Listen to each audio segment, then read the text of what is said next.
Hello everyone, welcome to practice mock. I hope आप सभी बहुत अच्छे से प्रिपेयर कर रहे हैं अपने आने वाले एफकेट एग्ज़ाम के लिए। तो चलिए आज के सेशन में हम जो कवर करने वाले हैं रीजनिंग की जो टॉपिक वो है direction and distance, blood relation, order and ranking. So ये तीनों ही टॉपिक एफकेट एग्ज़ाम में, इन तीनों टॉपिक में से आपको एटलीस्ट एक क्वेश्चन तो देखने को डेफिनेटली मिलेगा। तो इन तीनों टॉपिक में से एक एक क्वेश्चन आने वाला है आपके एग्ज़ाम में, और जितने भी क्वेश्चन मैं आज आपको करवाऊंगी वो सारे ही क्वेश्चन इंपॉर्टेंट है, वो सारे ही क्वेश्चन प्रीवियस ईयर में आए हुए हैं और उस तरह के क्वेश्चन आपको देखने को मिलेंगे एग्ज़ाम में भी। सो चलिए आज की सेशन को स्टार्ट करते हैं। आई होप आप लोग सब बहुत अच्छे से प्रिपरेशन कर रहे हो, आप लोग सब भी मॉक टेस्ट लगा रहे हो, और अगर अभी तक आपने कोई भी मॉक टेस्ट नहीं लगाया है तो आप हमारे साइट से जाकर मॉक टेस्ट को परचेज़ कर सकते हैं। वो हमारे ऐप में अवेलेबल है, सिर्फ 199 रुपीज़ में एफकेट की एग्ज़ाम के मॉक टेस्ट अवेलेबल है हमारे साइट पे, तो आप जाके ज़रूर परचेज़ करिए। तो चलिए आज के सेशन को स्टार्ट करते हैं। जो पहला टॉपिक हम करने वाले हैं वो है डायरेक्शन एंड डिस्टेंस। सो इससे एक क्वेश्चन आता है, जैसे कि मैंने आपको पहले भी बताया। तो इस टॉपिक में इम्पॉर्टेंट चीज़ क्या है, आई होप आप सभी को ये पता है अभी तक कि ये नॉर्थ होता है, ये ईस्ट होता है, ये साउथ होता है और ये क्या होता है, वेस्ट होता है। ये डायरेक्शन आपको क्लियर है आई होप अभी तक। और ये क्या होता है, ये नॉर्थ ईस्ट होता है जो नॉर्थ और ईस्ट के बीच में होता है। ये क्या होता है, ये साउथ ईस्ट होता है। ये क्या होता है, ये साउथ वेस्ट होता है। और ये क्या होता है, ये नॉर्थ वेस्ट होता है। सो ये आपको बहुत ज़्यादा काम आने वाली है, क्योंकि जितने भी डायरेक्शन के बेस्ड क्वेश्चन होते हैं वो पूरे इस पे बेस्ड ही होते हैं, क्वेश्चन इसी पे बेस्ड होता है। तो आई होप आपको डायरेक्शन क्लियर है कि कैसे निकलता है। अगर अभी भी क्लियर नहीं है तो आप इसको देख के, इस चार्ट को देख के याद कर लीजिए कि ये ऐसे ही होता है। और दूसरी बात, इसमें इम्पॉर्टेंट चीज़ क्या है कि अगर बोलता है कोई पर्सन नॉर्थ की तरफ जा रहा है और राइट टर्न लेता है, कोई पर्सन अगर नॉर्थ की तरफ जा रहा है और वहाँ से राइट टर्न मुड़ता है, तो ये जो एंगल में मुड़ेगा वो हमेशा 90 डिग्री होगा। तो जो एंगल होगा वो हमेशा 90 डिग्री होगा। यहाँ स्ट्रेट लाइन नहीं बना है, बट आप समझ लीजिए जब भी कोई पर्सन डायरेक्शन जा रहा है और यहाँ से अगर राइट टर्न लेता है तो ये जो एंगल होगा ये 90 डिग्री होगा। और अगर यहाँ से लेफ़्ट टर्न भी लेता है तो ये 90 डिग्री होगा। चाहे वो अगर नॉर्थ ईस्ट में भी जा रहा है और यहाँ से बोल रहा है राइट टर्न ले रहा है, तो ये जो एंगल होगा ये 90 डिग्री होगा। ये यहाँ नहीं जाएगा, ये गलत होगा। ये हमेशा 90 डिग्री टर्न में मूव करता है। सो ये आपको आई होप क्लियर है। तो चलिए डायरेक्ट क्वेश्चन की तरफ बढ़ते हैं। हमारा पहला क्वेश्चन स्क्रीन पे है, तो मैं पढ़ देती हूँ। One day Preet started walking from his home and walked 20 meters towards west. He then turned left and walked 15 meters and then again turned left and walked 12 meters. तो साथ साथ करते हुए जाते प्रीत ने अपने घर से स्टार्ट किया, प्रीत ने अपने होम से स्टार्ट किया, ये उसका होम था, and walked 20 metre towards west. तो वेस्ट के तरफ वो 20 मीटर ट्रेवल किया, ठीक है। ही देन टर्न लेफ्ट, अभी ये वेस्ट की तरफ जा रहा है, यहाँ से क्या लेफ्ट टर्न ले रहा है, ठीक है। Then turn left and walk 15 metre यहाँ से कवर किया, and then again turn left. तो यहाँ से लेफ्ट कौन सा होगा, इधर या इधर, आई होप आपको क्लियर है। यहाँ से वो लेफ्ट टर्न लेके 12 मीटर कवर करता है, ठीक है। देन क्या बोल रहा है, from there he turn right. अब बोल रहा है यहाँ से ये राइट टर्न लिया, ये 90 डिग्री एंगल बना रहा है, ये राइट टर्न लिया और 14 मीटर कवर किया। और क्या बोल रहा है, and then he took another right, फिर यहाँ से दोबारा उसने राइट टर्न लिया और कितना कवर किया, ये 21 मीटर का डिस्टेंस कवर किया, ठीक है। नाउ प्रीत अभी बोल रहा है ये फाइनल पोजीशन है प्रीत का। प्रीत कहाँ पहुँच गया, यहाँ पहुँच गया। Now Preet is in which direction with respect to his home. वो अपने घर से, उसका घर कहाँ था, यहाँ था, उसके घर से वो कौन से डायरेक्शन में है, उसके घर से वो कौन सा डायरेक्शन में है, वो कौन से डायरेक्शन में है, इस डायरेक्शन में। ये इस डायरेक्शन को क्या बोलते हैं, साउथ वेस्ट।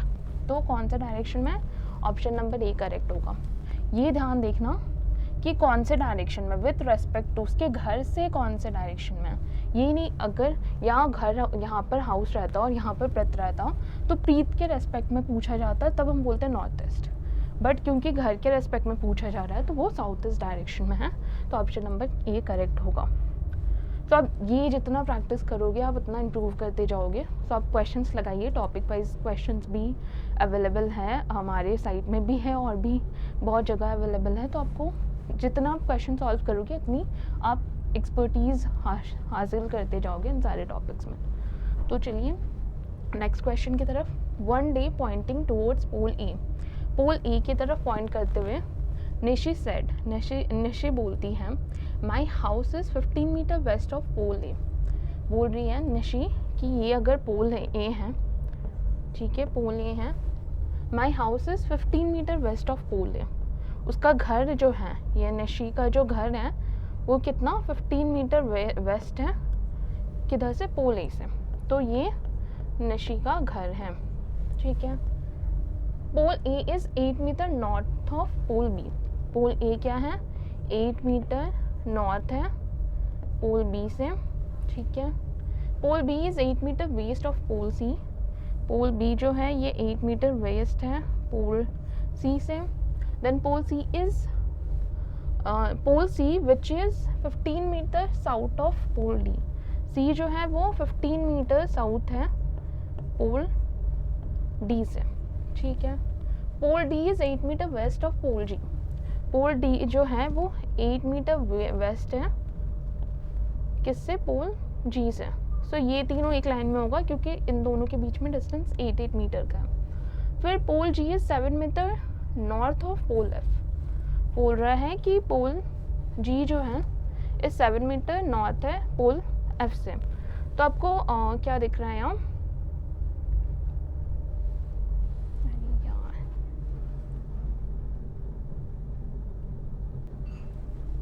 तो देखिए यहाँ पर क्या हो गया, मैंने गलत बना दिया यहाँ, ठीक है। इसमें क्या दिया हुआ है, pole D is 8 metre west of pole G. D का जो डिस्टेंस है वो जी से 8 मीटर है, ठीक है। अभी क्या बोल रहा है, pole G is 7 metre north of pole F. G जो है ये 7 मीटर नॉर्थ है एफ से, ठीक है। कितना है, 7 मीटर नॉर्थ है एफ से, ठीक है। 7 मीटर देखिए इधर ये जो डिस्टेंस है ये 8 मीटर का है और ये क्या होगा फिर, क्योंकि ये टोटल डिस्टेंस 7 है, 15 जा रहा है ना, यहाँ 15 है, तो 8 और 7 15 होता है। तो ये एक लाइन में है, ठीक है। ये सारे पॉइंट्स। फिर पूछ रहा है if Nishi standing 6 metre east of F. अभी निशी कहाँ खड़ी हुई है, ये 6 मीटर ईस्ट में खड़ी हुई है एफ के। निशी का जो पोजीशन है वो यहाँ है, ठीक है। Then how far and in which direction is Nishi with respect to her home. अभी पूछ रहा है उसके घर से निशी कौन से डायरेक्शन में है। उसके घर से निशी जो है वो कौन से डायरेक्शन में है, सबसे पहले तो कौन से डायरेक्शन में, ईस्ट में है। तो इसमें ईस्ट में है क्योंकि ये सारे तो है ही नहीं, तो निशी का डायरेक्शन पूछ रहा है with respect to her home. So घर से निशी ईस्ट में है, तो ऑप्शन नंबर ए करेक्ट हो जाएगा। बट चेक कर लेते हैं एक बार, ये 15 क्या होता है, कितना मीटर डिस्टेंस में है, 15 + 8 23, 23 + 8 23 + 8 31, 31 + 6 37। सो 37 मीटर के डिस्टेंस में है, तो ऑप्शन नंबर ए करेक्ट हो जाएगा। तो आपको अगर डायरेक्ट मिल रहा है डायरेक्शन से ही तो आप डायरेक्ट कर लो, ज़्यादा सॉल्व करने की ज़रूरत नहीं, आप जल्दी कर लोगे। चलो थर्ड क्वेश्चन की तरफ। One day Nilesh started walking from his home and walked 15 metre towards south. ठीक है, अपने घर से स्टार्ट किया निलेश ने, और कहाँ गया वो 15 metre and walk 15 metre south direction में, ठीक है। ही टर्न लेफ्ट, वहाँ से उसने लेफ्ट टर्न लिया एंड वॉक 10 मीटर वहाँ से मूव करा and then he again turn left, फिर यहाँ से उसने अगेन लेफ्ट टर्न लिया और कितना मूव करा, 18 मीटर मूव करा है, ठीक है। तो इसके बीच में 3 मीटर का आ रहा है, ठीक है। यहाँ तक 15 था और ये 3 एक्स्ट्रा आ रहा है, ठीक है। From there he turn right, वहाँ से वो राइट की तरफ मुड़ा एंड वॉक 7 मीटर, यहाँ से उसने 7 मीटर कवर किया and then he turn left, फिर यहाँ से वो लेफ्ट टर्न लिया एंड कितना 5 मीटर कवर करा, ठीक है। From there he again turn left, वहाँ से फिर से लेफ्ट टर्न लिया एंड वॉकड 11 मीटर, ठीक है।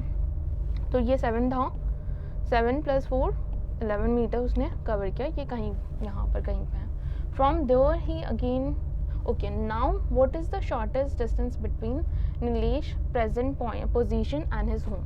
बोल रहा है कि नीलेश यहाँ पर पहुँच गया, अभी नीलेश का प्रेजेंट पोजीशन और उसके घर से कौन सा शॉर्टेस्ट डिस्टेंस है।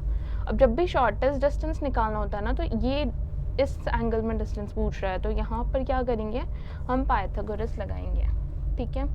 अब देखिए यहाँ तक 7 + 4 क्या हो रहा था, 11 हो रहा था, और इधर 10 दिया, अच्छा इधर 10 दिया हुआ है, तो ये जो डिस्टेंस कवर किया इसने ये 4 है, तो ये वाला डिस्टेंस क्या बचा है, ये 6 मीटर का होगा। और देन यहाँ से भी हमको दिखता है ये 15 था और ये 3 था, और 3 और ये 5, तो ये टोटल क्या है 8 मीटर का डिस्टेंस है, ठीक है। ये 5 और 3 8 मीटर, ठीक है। अब इसको पाइथागोरस से निकालना होगा, 8 का स्क्वायर + 6 का स्क्वायर = 100 आ रहा है, 64 + 36 ऐड करने से तो 10 मीटर आ रहा है, ठीक है। तो हमारा आंसर क्या हो जाएगा, ऑप्शन नंबर बी 10 मीटर। तो इस तरह से जब भी शॉर्टेस्ट डिस्टेंस निकालने बोलेगा वो हमको पाइथागोरस यूज़ करना पड़ेगा, जहाँ पर भी 90 डिग्री एंगल बना के ऐसे हमको निकालना पड़ेगा, ठीक है। तो चलिए नेक्स्ट क्वेश्चन की तरफ। 4 नंबर क्वेश्चन में क्या दिया हुआ है, 6 persons MNOPQR stand in a garden at certain distance from one another, ठीक है। 6 लोग हैं, के स्टैंड्स 10 मीटर वेस्ट ऑफ जे, के का पोजीशन क्या है 10 मीटर वेस्ट है जे से, ठीक है। अब क्या बोल रहा है, आर और एच दिया हुआ है, फिर नेक्स्ट क्या हुआ है, J stands 12 metre north of H, ठीक है। तो जे कहाँ खड़ा हुआ है, सॉरी एच के 12 मीटर नॉर्थ में, ठीक है। P stands 11 metre east of R, ठीक है। अभी तक आया नहीं है पी और आर, फिर क्या दिया हुआ है, एच आ गया, अच्छा ठीक है, यहाँ से ले लेते हैं। R stands 15 metre north of H, ठीक है। 15 मीटर नॉर्थ में आर, तो क्योंकि यहाँ तक 12 कवर हो गया था तो बाकी का 3 यहाँ कवर हो जाएगा, ठीक है। अभी P stands 11 metre east of R, P कौन से डायरेक्शन में, 11 मीटर ईस्ट है आर के। V stands 12 metre south of P, V जो है वो 12 मीटर साउथ में है पी का। The 3 of the following pairs are alike in a certain manner and one is different। इसमें बोल रहा है कि क्वेश्चन में 3 सेम है और 1 डिफरेंट है, जैसे हम लोगों ने लास्ट डे क्लासिफिकेशन वाले क्वेश्चन में करा था वैसे ही है। Choose the one which is correct, हमको वो correct one, choose the one which is different, हमको डिफरेंट इनमें से निकालना है। 3 सिमिलर होगा 1 डिफरेंट होगा, तो चेक कर लेते कैसे। ऑप्शन नंबर ए में दिया हुआ है आर और एच, सो बोल रहा है आर और एच का दिया हुआ है, तो आर नॉर्थ में एच के और जे का दिया हुआ है, तो के कहाँ है, वेस्ट में है जे के, ठीक है। जे और एच दिया हुआ है, जे नॉर्थ में है एच के, ओके। और पी और वी दिया हुआ है, पी नॉर्थ में है वी के। क्योंकि जो फर्स्ट पॉइंट है इन तीनों में जो फर्स्ट पॉइंट है जो आर पी और जे है ये नॉर्थ में है सेकेंड पॉइंट के, सिर्फ इसमें के जो है वो वेस्ट में है जे के, तो ये वाला ऑड वन आउट हो जाएगा। तो इस तरह से ये ऑप्शन बेस्ड ही होता है, आपको ऑप्शन से ही पता करना होगा कि कौन सा ऑड वन आउट है, तो आप ऑप्शन चेक कर लीजिएगा तो वैसे बन जाएगा। Next question number 5, town M is to the south west of town A, ठीक है। ए है एक टाउन और एम क्या बोल रहा है, साउथ वेस्ट में है कहीं पे। Town A is to the west of D, A कहाँ है, डी के वेस्ट में है। Town C is to the north of D, town C का है नॉर्थ है डी के। Town B is to the west of C, town B is to the west of C, ठीक है। Town B is to the north of A, अभी west में है सी के और बी का है नॉर्थ में है ए के, ठीक है। What is the position of C with respect to town A, तो टाउन ए के रेस्पेक्ट में सी का पोजीशन क्या है, ये नॉर्थ ईस्ट है, ऑप्शन नंबर डी करेक्ट हो जाएगा, नॉर्थ ईस्ट।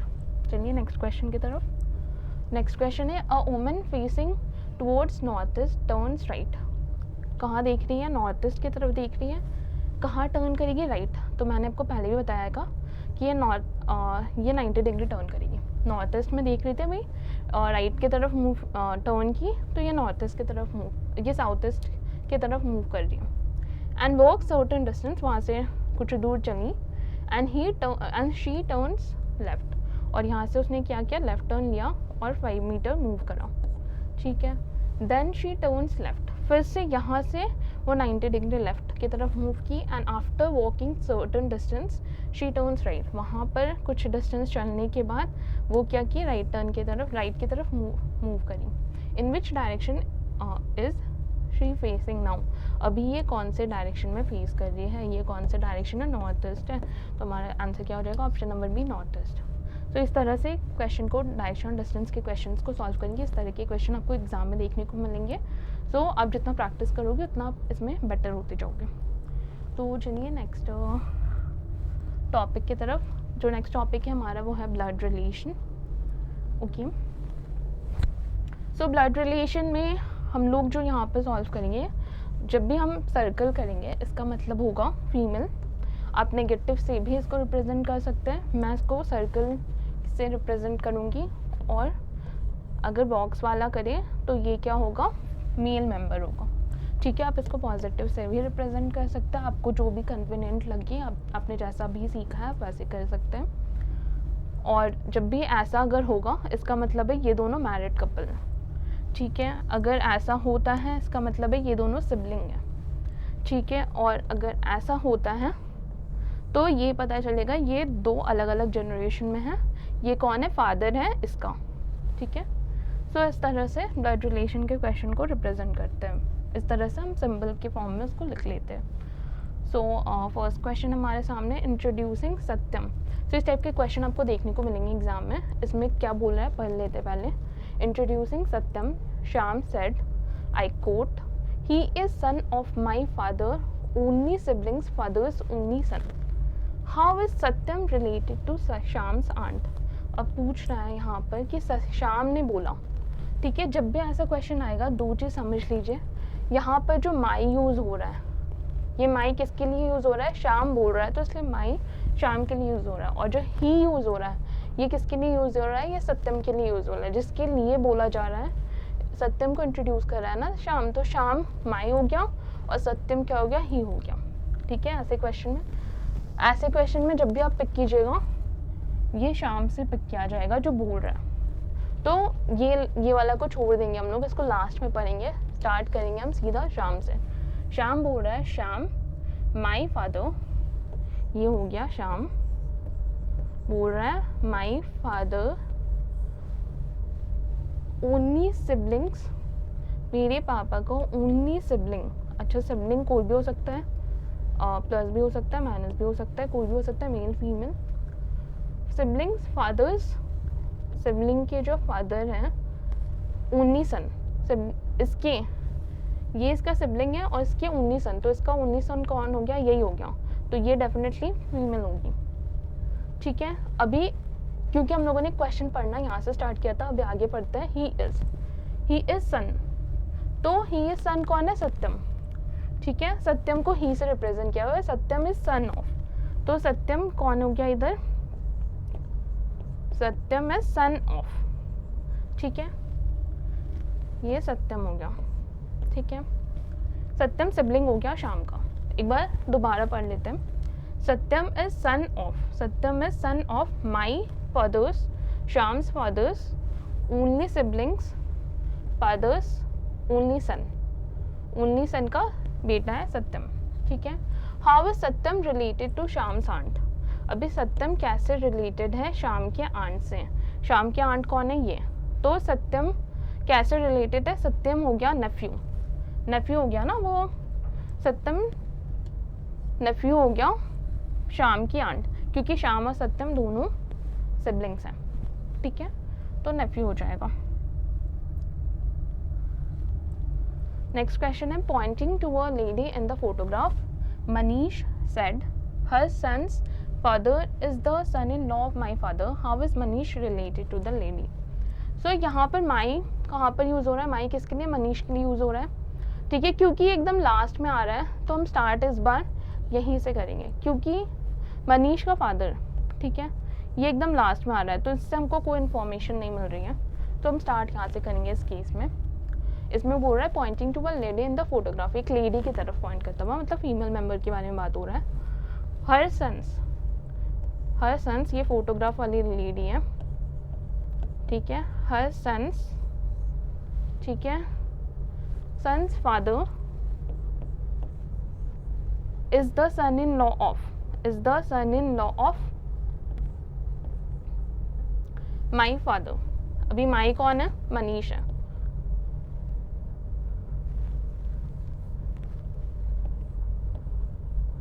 तो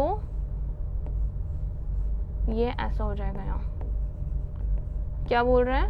मनीष के फादर, ठीक है, मनीष का फादर। हर सन्स, ये फोटोग्राफ वाली लेडी है, her son's father is son in law of my father, मेरे पापा का फादर, माई फादर के उसका सन इन लॉ है। और क्यों her son's? Okay, so how is Manish related to the lady? इसमें बोल रहा है मनीष, ये फोटोग्राफ और ये पर्सन सेम नहीं हो सकता क्योंकि मनीष फोटोग्राफ को देखते हुए बोल रहा है, ठीक है, और फोटोग्राफ में लेडी है, ठीक है।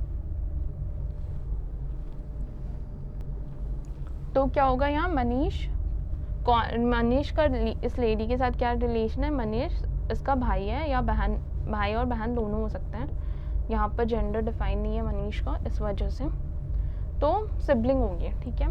सो ऑप्शन नंबर ए करेक्ट हो जाएगा, ठीक है। आई होप आप सबको क्लियर हो रहा है ये कॉन्सेप्ट। तो चलिए नेक्स्ट क्वेश्चन की तरफ। Raghu and Babu are twins, बोल रहा है रघु और बाबू क्या है? ट्विंस हैं, ठीक है, लिख लेते हैं यहाँ। रघु और बाबू ट्विंस हैं, इनका जेंडर अभी हमको नहीं पता है। बाबू सिस्टर इज रीमा, बाबू की सिस्टर कौन है? रीमा है, ठीक है। रीमाज हस्बैंड इज राजन, रीमा का हस्बैंड कौन है? राजन है, ठीक है। रघुज मदर इज लक्ष्मी, रघु की मदर का नाम क्या है? लक्ष्मी। लक्ष्मीज हस्बैंड इज राजेश, लक्ष्मी का जो हस्बैंड है वो कौन है? राजेश है, ठीक है। How is Rajesh related to Rajan? Rajesh Rajan से कैसे रिलेटेड है? अभी पता चल रहा है राजेश रीमा कौन है? राजेश की डॉटर है, उसका हस्बैंड राजन है। सो राजेश कैसे रिलेटेड है राजन से? राजेश सन इन लॉ है राजन का। सो सन इन लॉ, अच्छा सॉरी, हाउ इज राजेश कैसे रिलेटेड है राजन से? राजेश फादर इन लॉ है राजन का।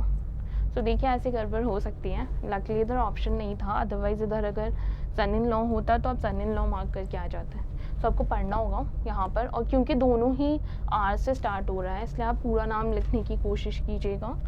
सो राजेश का पूछा गया है, Rajesh is father in law of Rajan, so ये फादर इन लॉ हो जाएगा, ठीक है। तो चलिए नेक्स्ट क्वेश्चन की तरफ। तो अगेन फोटोग्राफ वाला क्वेश्चन एक और हमारे पास, इसमें क्या दिया हुआ है? Pointing towards a photograph, Vinod बोल रहा है she is the daughter of my mother's only daughter, बोल रहा है मेरी, she is the daughter of my wife's mother's only daughter. तो मैंने क्या बोला? माई से स्टार्ट करना है, माई के बाद बहुत सारे इन्फॉर्मेशन दिए हुए हैं इसलिए हम यहाँ से स्टार्ट करेंगे। माई कौन है? विनोद है, ठीक है। माई वाइफ्स, मेरी वाइफ, तो विनोद कौन हो गया? मेल हो गया। माई वाइफ्स मदर्स ओनली डॉटर, ठीक है, ओनली डॉटर है मतलब विनोद की वाइफ हुई और उसकी डॉटर हुई। She is the daughter of, अब बोल रहा है ये इसकी डॉटर है, ठीक है। She is the daughter of my wife's mother's only daughter, इसकी बेटी है। So how is Vinod related to girl in the photograph? Vinod कैसे रिलेटेड है girl in the photograph? Vinod is father of the girl in the photograph, so option number B correct हो जाएगा, ठीक है। Next question की तरफ। In a family of 6 member, 6 members का family है, नमी इज़ फादर ऑफ टीना, इसमें बोल रहा है नमी कौन है? फादर है किसका? टीना का, ठीक है। Tina has only 2 siblings, Tina की 2 सिबलिंग्स हैं, कोई भी हो सकता है मेल फीमेल।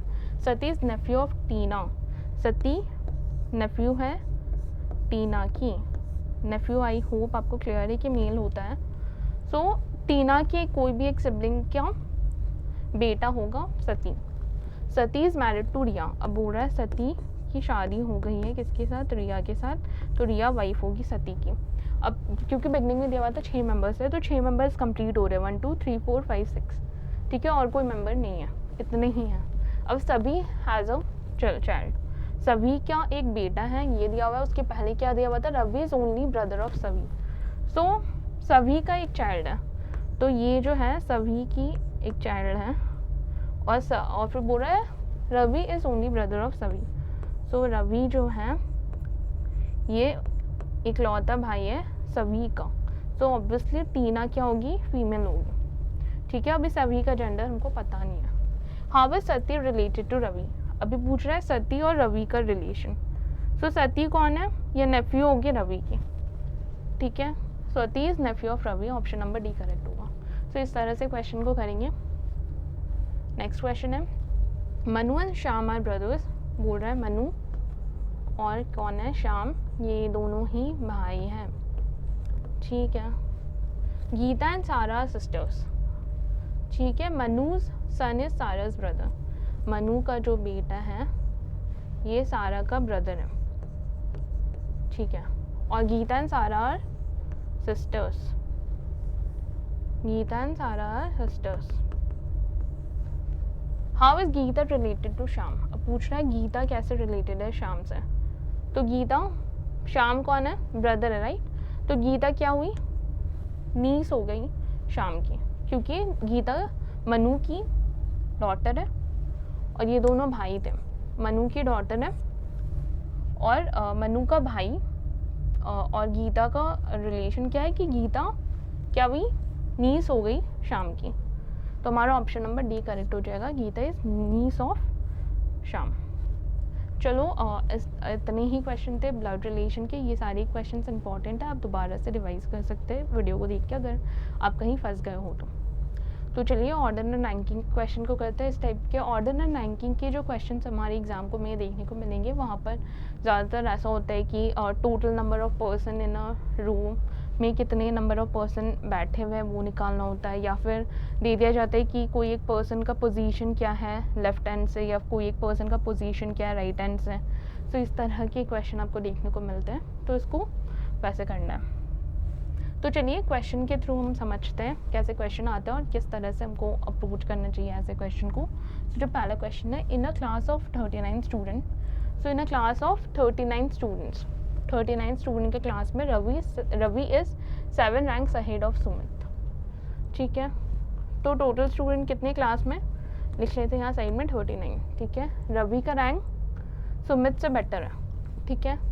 कितना बेटर है, अगर सुमित क्लास में यहाँ है तो रवि का रैंक 7 बेटर है, 1 2 3 4 5 6 7, तो रवि यहाँ स्टैंड कर रहा है, ठीक है। If Sumit rank is 17 from the last, अब बोल दिया है कि सुमित का रैंक लास्ट से कितना है, 17th है, ठीक है। क्योंकि हमको पता है 39 स्टूडेंट है क्लास में, और क्योंकि सुमित का रैंक लास्ट से 17 है, तो इसके पहले कितने लोग होंगे, 22 लोग हैं, ठीक है। इसके पहले 22 लोग हैं। अभी क्वेश्चन पूछा क्या गया है, Sumit rank is 17 from the last, what is Ravi's rank from the start, तो पूछ रहा है रवि के रैंक क्या होंगे बिगनिंग से, ठीक है। तो देखिए सुमित के रैंक 17 है लास्ट से, तो हमको पता है कि रवि की रैंक 7 रैंक अहेड है सुमित से, तो रवि की रैंक लास्ट से क्या हो जाएगी, 18 19 20 21 22 28 24, तो हो जाएगी 24, ठीक है। कैसे हुई, 17 + 7 करें, 7 रैंक अहेड था ना, तो 24 आ गई। तो ऊपर से नीचे से रवि की रैंक कितनी है, 24, और टोटल स्टूडेंट कितना है क्लास में, 39, ठीक है। तो 24 माइनस करेंगे तो क्या हो जाएगा, 15 हो जाएगा, ठीक है। तो 15 स्टूडेंट रवि के आगे हैं, तो पूछा बिगनिंग से रवि की रैंक कितनी हुई, 15 + 1 करेंगे, क्योंकि इसके आगे 15 स्टूडेंट है, तो रवि की रैंक ऊपर से कितनी हो गई, 16th हो गई, ठीक है। तो इस तरह के क्वेश्चन को आपको समझना है कि किस अप्रोच के साथ करना है। तो ऑप्शन नंबर 16 है ना, तो ऑप्शन नंबर हमारा सी करेक्ट हो जाएगा, ठीक है, आई होप क्लियर है। द नेक्स्ट क्वेश्चन की तरफ आता है। Arjun ranks 21st from the top in his class. Arjun की रैंक जो है वो कितनी है? 24 है। कहाँ से है? टॉप से है। 21 है। कहाँ से है? टॉप से। ठीक है, when counted from the bottom he ranks 112। So bottom से अगर काउंट किया जाए तो उसकी रैंक कितनी आ रही है? 112 आ रही है। ये बॉटम से है और ये टॉप से। What is the total number of students in the class? कितने स्टूडेंट होंगे क्लास में, ये पूछा गया है। क्योंकि इसकी रैंक 21 है टॉप से, तो इसके अर्जुन के पहले ऊपर और कितने स्टूडेंट होंगे? 20 स्टूडेंट होंगे। और नीचे से अर्जुन की रैंक कितनी है? 112 है। तो क्या करेंगे हम, इसको ऐड कर देंगे। तो हमारा आंसर क्या हो जाएगा? 132, ऑप्शन नंबर सी। ठीक है, आई होप क्लियर है। Next question. Kapil ranks 8th from the top and 16th from the bottom in a class. Kapil है, बोल रहा है ऊपर से रैंक्स 8 फ्रॉम द टॉप। ऊपर से उसकी रैंक कितनी है? 8 एंड 16 फ्रॉम द बॉटम, और बॉटम से उसकी रैंक कितनी है? 16th। ठीक है, there are 12 girls in the class. तो पहले तुमको इसमें ऐसा पढ़ लेते पहले क्वेश्चन क्या है। If Kapil is a boy and 4 girls rank ahead of Kapil, then how many boys rank after Kapil. So पहले तो हम इसमें इस टाइप के क्वेश्चन में टोटल नंबर ऑफ स्टूडेंट्स निकाल लेंगे, क्लास में कितने स्टूडेंट्स हैं। तो क्योंकि कपिल की रैंक 16 थी बॉटम से और टॉप से 8 थी, तो कपिल के पहले कितने स्टूडेंट होंगे? 7 स्टूडेंट होंगे। तो 16 और प्लस कर लेंगे 7। ठीक है, इसमें अगर ऐड करते हैं दोनों तो क्या हो रहा है? 23 आ रहा है, राइट? हाँ, तो 23। तो टोटल नंबर ऑफ स्टूडेंट्स कितने हो गए क्लास में? टोटल नंबर ऑफ स्टूडेंट्स हो गए 23। ठीक है, और there are 12 girls in the class. तो बोल रहा है गर्ल्स कितनी हैं? 12 हो गई। ठीक है, तो क्योंकि गर्ल्स 12 हो गई तो बॉयज़ कितने हो जाएंगे? 11। ठीक है, if Kapil is a boy, Kapil एक बॉय है। ये कोई ज़रूरी नहीं है कि कपिल लड़के का नाम होता है तो वो बॉय होगा, हो सकता है गर्ल होगा। तो इसलिए यहाँ पर मेंशन करा गया है कि कपिल एक लड़का है। And 4 girls rank ahead of Kapil, और 4 लड़कियाँ कपिल के पहले हैं। Then how many boys rank after Kapil. तो कितने लड़के, क्योंकि देखो आपने स्टार्टिंग में दिया हुआ था ना, कपिल के पहले कितने लोग थे? 7। कपिल की रैंक ऊपर से 8 थी, तो कपिल के पहले कितने लोग रैंक कर रहे हैं? वो है 7। उसमें से बोल दिया गया 4 लड़कियां हैं, राइट? सो 7 लोग थे, इसमें से 4 लड़कियां हैं, तो बॉयज़ कितने होंगे? 3। तो कपिल के पहले 3 बॉयज़ रैंक कर रहे हैं, और कपिल को इंक्लूड करके टोटल कपिल तक 4 बॉयज़ हो गए। अब पूछ रहा है how many boys rank after Kapil, क्योंकि टोटल नंबर ऑफ बॉयज़ 11 है और कपिल को इंक्लूड करके उसके पहले टोटल 4 बॉयज़ हो गए। तो कपिल के बाद कितने बॉय रैंक करेंगे? 7 बॉय रैंक करेंगे। तो total number boys after Kapil is 7। So option number B correct हो जाएगा। Next question. So in a row Aamir is 5th from the left. एक रो है, उसमें बोल रहा है आमिर कहाँ है? 5th है। कहाँ से? आमिर कहाँ है? 5th है। कहाँ से? लेफ्ट से। ठीक है, हमारा लेफ्ट ये होगा, तो आमिर लेफ्ट से 5th है। और Kamala is 10th from the right, और कमला कहाँ है? 10th है राइट से। ठीक है, कमला का पोजीशन 10th दिया हुआ है राइट से। ठीक है, when they interchange their position. अब क्या बोल रहा है? आमिर और कमला ने अपना पोजीशन चेंज कर दिया, तो कमला कहाँ आ गई? यहाँ आ गई, और आमिर कहाँ आ गया? यहाँ आ गया। ठीक है, then Aamir becomes 14 from the left. पहले आमिर कहाँ था? 5th था लेफ्ट से, अभी आमिर कहाँ हो गया? 14th हो गया लेफ्ट से। ठीक है, अभी पूछ रहा what will be Kamala's position from the right. पहले कमला का पोजीशन राइट से क्या था? 10 था, अभी कितना हो जाएगा कमला का पोजीशन? ये वाला राइट से हमको ये निकालना है। तो देखो इधर से हमको क्या पता चला, आमिर का पोजीशन अगर अभी 14 है लेफ्ट से और कमला का पोजीशन 10 था पहले, तो आमिर का पोजीशन 10th है राइट से और 14th है लेफ्ट से।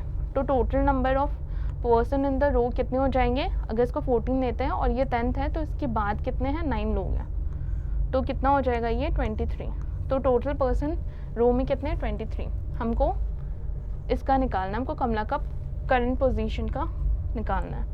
तो आमिर के पहले कितने लोग बैठ रहे हैं, यहाँ कमला के पहले कितने लोग हैं, ये अगर 5th होता है तो इसके पहले 4 लोग हैं, ठीक है। तो 23 टोटल 23 है और 4 लोग हैं कमला के पहले, ठीक है। तो 23 - 4 कर देंगे तो क्या हो जाएगा 19, ठीक है। सो कमला का पोजीशन 19th हो जाएगा, कहाँ से हो जाएगा, राइट से हो जाएगा, ठीक है। समझ में आ गया। तो ऑप्शन नंबर सी करेक्ट होगा, ठीक है, क्योंकि कमला के पहले कमला का पोजीशन यहाँ से लेफ्ट से 5th है और राइट से क्या होगा 19th होगा, ठीक है। राइट से 19th होगा, इसके पहले 4 लोग हैं, इसमें लोगों ने माइनस कर दिया, तो 19th हमारा आंसर हो जाएगा। Next question, Rohan is 16th from the left. Rohan का पोजीशन कहाँ है, 16th है, कहाँ से, लेफ्ट से, ठीक है। Of a row of 23 boys, total कितने बॉयज़ है, 23 बॉयज़ है। तो 16 में -23 करेंगे तो क्या होगा, 16 में हम -23 कर रहे हैं कि ये निकल जाएगा कि इसके बाद कितने लोग हैं, 7 आ रहे हैं, ठीक है। हाँ, तो रोहन के बाद कितने लोग हैं, 7 लोग हैं, और रोहन का पोजीशन अगर हम इस जगह से देखें, राइट से देखें तो 8 आ रहा है, ठीक है। अब पूछ रहा है Kiran is 12 from the right and in the same row. अब किरण का पोजीशन हमको पता चल गया, रोहन का पोजीशन राइट हैंड से 8 है, किरण का पोजीशन कितना है, राइट हैंड से बोल रहा है 12 है, किरण का पोजीशन 12 है, ठीक है। How many boys are there between them in the row, उन दोनों के बीच में कितने बॉयज़ बैठे हुए हैं। तो क्योंकि रोहन का पोजीशन 8 है और इसका पोजीशन किरण का पोजीशन 12 है, तो इनके बीच में क्या होगा 9, 10, 11 फिर 12 आ रहा है, तो कितने लोग बैठे हुए, 3 लोग बैठे हुए हैं। तो क्या किए यहाँ पर 12 - 8 - 1 यही किए ना, तो टोटल 12 - 9 आ रहा है विच इज़ इक्वल टू 8, तो हमारा ऑप्शन नंबर बी करेक्ट हो जाएगा।